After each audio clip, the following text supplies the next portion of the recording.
Aduh, Visi Pro, kenapa harus kamu yang bikin masalah sekarang? I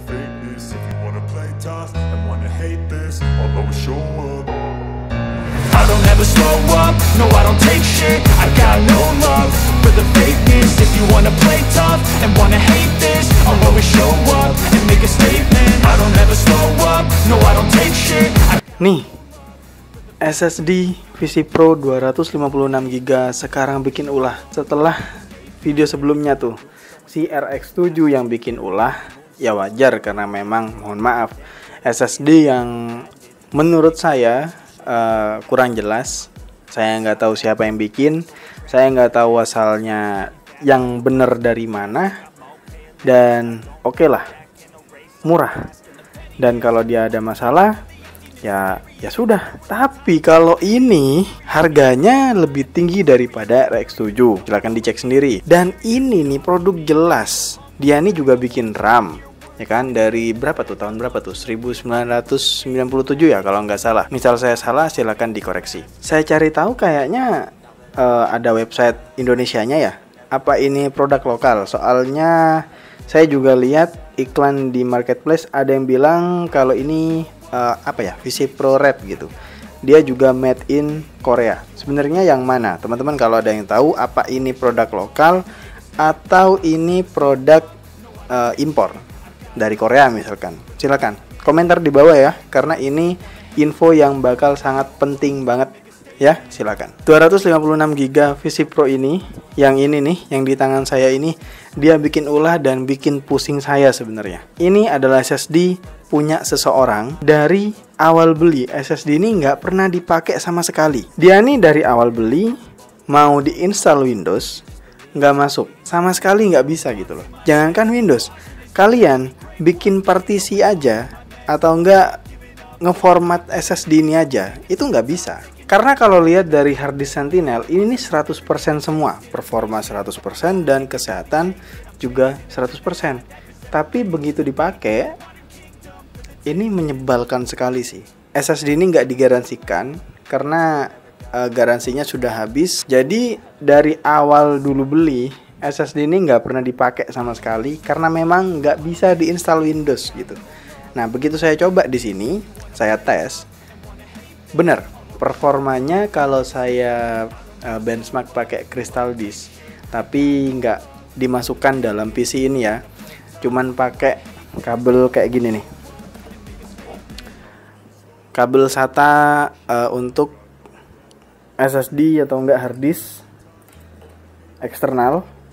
Itu performanya normal, seperti wajarnya kalau saya tes SSD lain atau harddisk lain. Dia jalan sekitar 30 MB-an untuk kecepatan baca dan kecepatan tulis. Tapi masalahnya kalau dia mau di setting untuk sistem, dia tuh langsung berat, langsung nggak respon, dan lama-lama error, bikin sistem ini juga error, juga kayak ngeblank, nggak bisa gimana-gimana. Di restart pun dalam kondisi si SSD ini tercolok ke sini, si motherboardnya nggak mau respon. Kayak dia tuh langsung stuck di logo motherboardnya. BIOSnya nggak mau gimana-gimana, sudah stop aja di sana udah. Tapi begitu ini dicabut dari sini, dari si kabel itu dicabut, langsung jalan normal. Emang jadi biang penyakit nih, beneran. Mungkin ada teman-teman dari Visi Pro, silakan komentar di bawah kenapa bisa kayak gitu. Setelah itu, begitu dia tuh bikin ini ngeblank nih, si PC ini ngeblank, dan ya kacau lah sistemnya.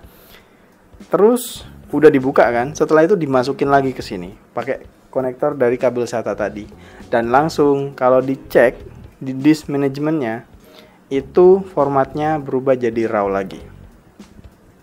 Begitu terus muter-muter. Di format pun itu lama banget di formatnya. Atau kalau mau cepet bisa pakai aplikasi lain ya, aplikasi perantara. Tapi itu pun nggak 100% berhasil. Dan begitu berhasil, di format jadi kayak partisi biasa ya, untuk partisi penyimpan data gitu. Nah dia enak lagi.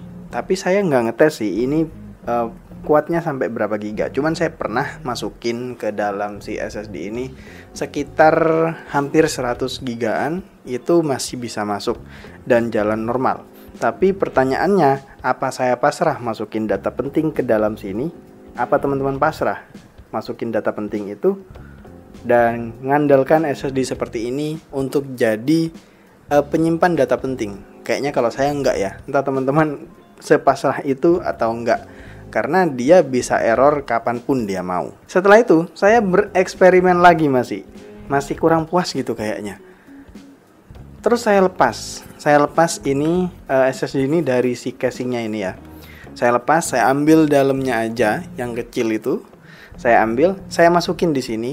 Saya selipkan di paling belakang biar nggak kelihatan. Saya selipkan. Yang penting apa? Yang penting dia masuk di ini slot SATA yang langsung ke motherboard dan powernya langsung ke power supply. Saya coba apa normal atau kejadian lagi. Dan saya juga penasaran, pengen benchmark si SSD ini di Crystal Disk. Kondisinya dia ada di dalam sini langsung. Saya coba tuh masukin. Langsung deh saya benchmark. Aduh, sama aja. Ternyata dia tetap aja bikin sistem di sini tuh jadi kacau.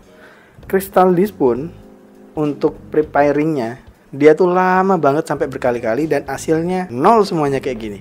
Kayak nggak ada yang bisa di benchmark.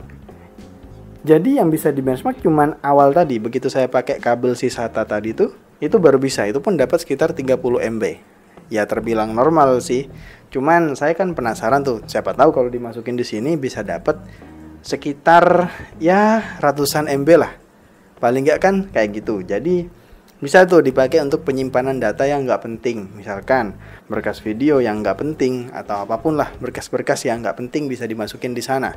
Ibarat jadi tong sampah gitulah. Tapi ternyata nggak. Dia malah bikin kacau sistem lagi. Ya sudahlah. SSD seperti ini kayaknya nggak bisa deh kita pertahankan. Saya mohon sekali kalau ada yang nonton video ini dari VisiPro Indonesia, silakan berkomentar di bawah. Sebenarnya ini kenapa? Ada apa gitu loh. Kalau emang mau ini saya kirimkan, bisa sih saya minta untuk dikirimkan. Tapi untuk segel sepertinya ini sudah nggak ada garansi, dan segel juga sudah saya buka. Untuk apa? Untuk saya kasih lihat ke teman-teman di video ini.